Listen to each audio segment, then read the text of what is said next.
Thanks for joining us.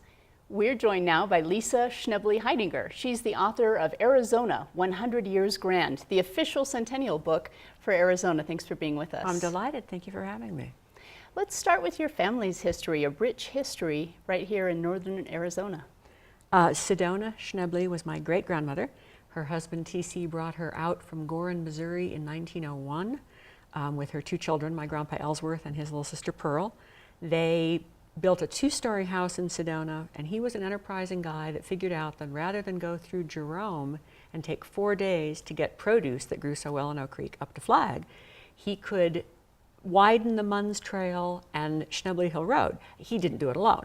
He went to George Babbitt, supervisor of Coconino. They matched funds. Some local men made that road happen. And then he would drive up over 2 days and come back down on one, bring mail, bring needles, bring stuff, and gradually realized the post office was a good idea. Schnebly Station, Arizona Territory, was too long, and his brother, D.E., said, why not name it after Dona? So that's how the town got there.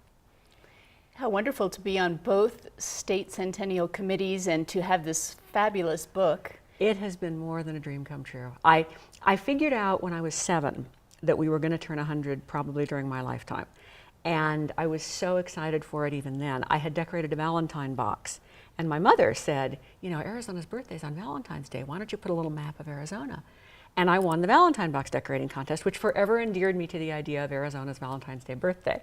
So then when I did the math and thought, centennial, I remember thinking, oh, I'll be 54. I'll be too old to celebrate, but my kids might. And now, of course, there is no too old. On Statehood Day, one of the best events is a centenarian brunch for everyone or every business in Arizona who is 100.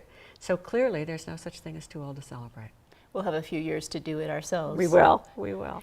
So researching this book, what a treat.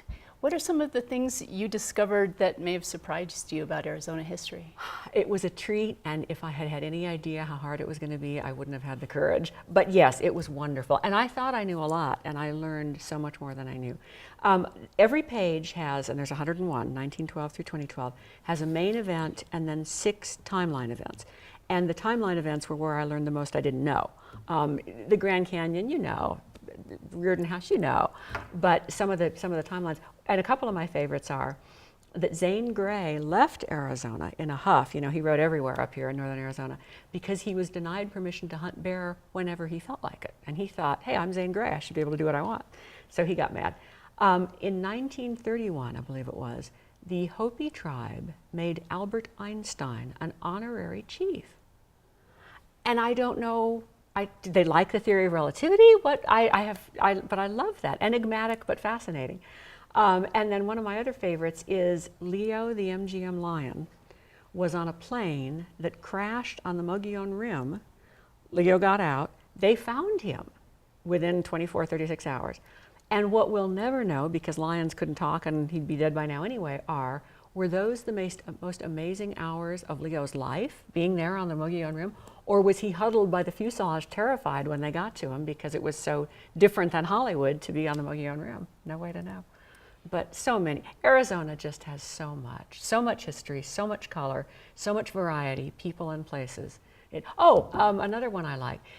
Mo Udall, Democrat, Barry Goldwater, Republican. Mo's grandpa, David King, who started St. John's, had polygamy charges and perjury charges following those. Udall's grandfather got him off.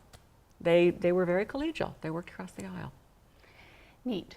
So looking at Arizona's history, which is so rich and the beauty all around us, do you have hopes for the future for your children and your grandchildren? I mean, you're a descendant of the pioneers of this region.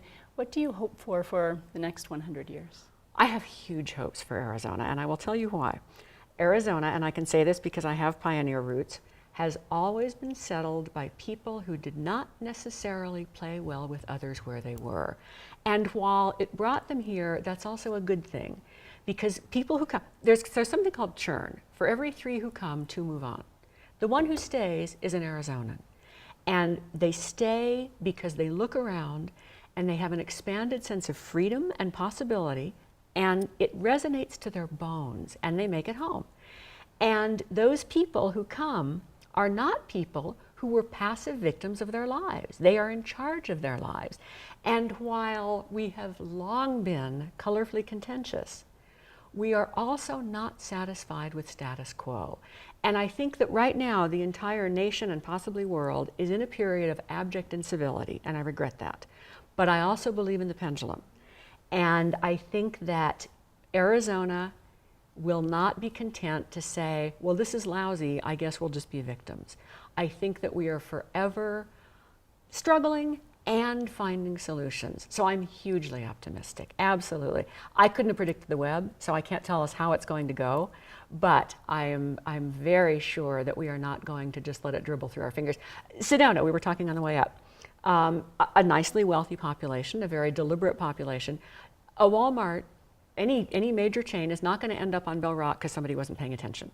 People are vigilant. When I was a child, they knocked down Barrios in Tucson. They knocked down the historic El Conquistador and put up an enclosed parking mall, and that was progress. Well, we don't do that now. So yes, there are backslides, but we also learn a tremendous amount from things we don't want to do again. So let's talk about the book, Arizona 100 Years Grand. Where was it printed? It was printed right here in the state, which is wonderful because apparently some centennial coin was printed in China. It was a collaborative effort and printed and bound here. Every one of the several hundred beautiful pictures were donated to us. So it truly is a birthday present as a community effort, and 20% of the profits go to the Centennial Commission. That's good to know. I'm sure glad I have my copy. Thank you. Thanks for joining us, Lisa Schnebly Heidinger. She's the author of Arizona 100 Years Grand, celebrating Arizona's centennial.